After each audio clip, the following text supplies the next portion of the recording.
You ever notice how you're your own worst enemy sometimes?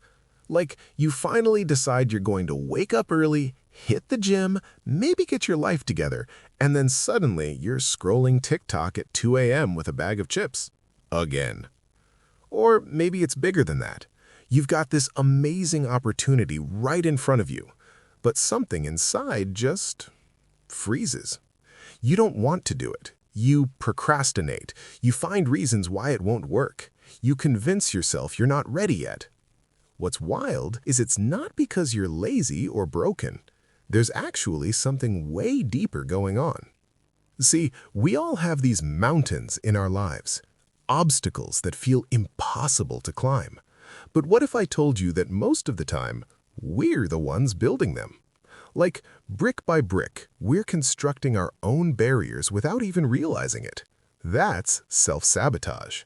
And it's not about willpower or discipline, it's about your subconscious literally fighting against what you consciously want. Today, we're diving into a book called The Mountain Is You by Brianna Wiest. This book explains why we keep sabotaging ourselves and why it actually makes sense. So let's break down what's really going on and how we ended up in this situation. So, first things first, self-sabotage isn't some character flaw.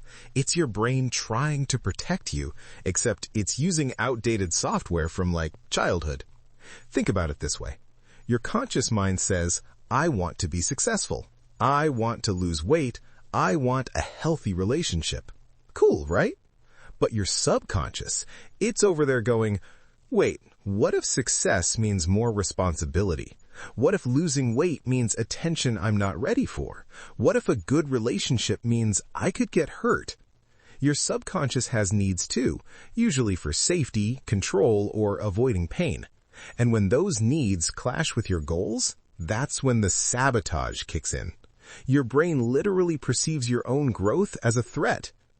It's not protecting you from actual danger, it's protecting you from change. And change, even good change, feels scary to our primitive lizard brain.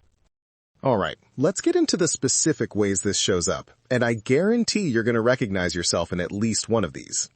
Uprooting.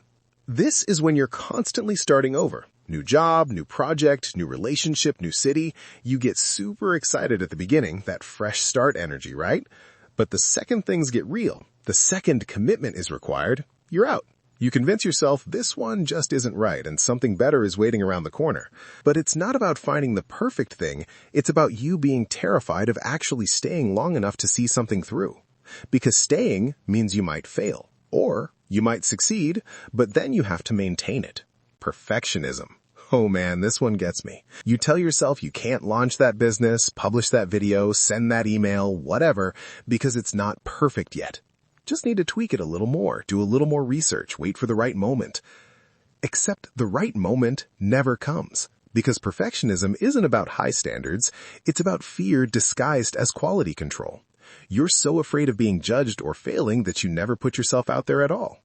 Can't fail if you never try, right? Procrastination and overthinking.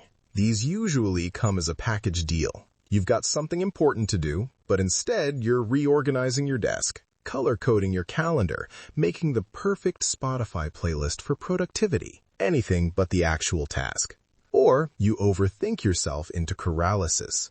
You analyze every possible outcome, every potential problem, every what-if scenario until you're so overwhelmed you just don't do anything.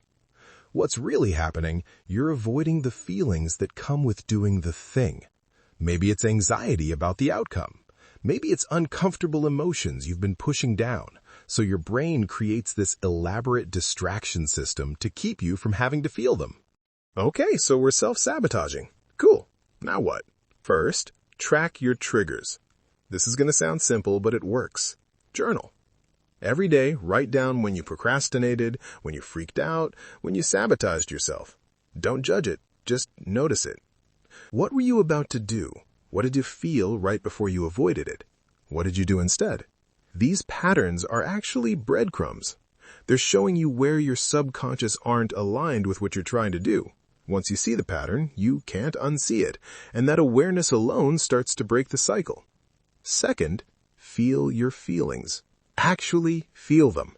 Wiest calls this building your ME skills, your mastery of emotions. We're so used to thinking our way through emotions. We analyze them, rationalize them, explain them away. But emotions aren't problems to solve. They're information to process. So when that uncomfortable feeling comes up, don't think about it. Don't distract from it. Just sit with it. Feel it in your body.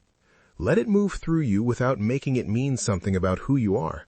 This sounds woo-woo, I know, but it's actually how you release old emotional patterns that are keeping you stuck. That fear you're avoiding?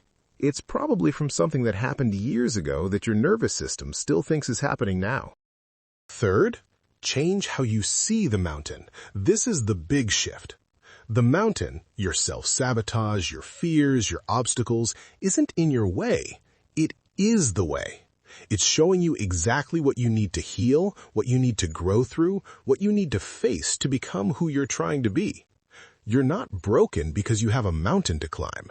You're exactly where you need to be, and when you stop running from it, stop trying to go around it, and actually face it with full awareness, you become someone who can't be stopped. Not because the challenges disappear, but because you've built the emotional strength to handle whatever comes.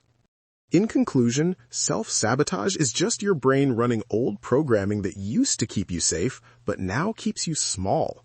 The good news? You can reprogram it. Identify the behavior. Feel the emotion underneath it. Face the mountain instead of building it higher. So your challenge, if you want it, pick one self-sabotage pattern you recognize today. Just one. Maybe it's procrastination, maybe it's perfectionism, whatever. And tonight, journal about it. What triggers it? What are you actually afraid of? What do you feel right before you do it? Drop in the comments which pattern you're working on. I'm curious if we're all sabotaging ourselves in the same ways or if we're all creatively unique in our self-destruction. If this helped, hit that like button, subscribe if you want more deep dives like this, and share it with someone who needs to hear it. Trust me, we all know at least one person fighting their own mountain. Thanks for watching. Now, go climb yours.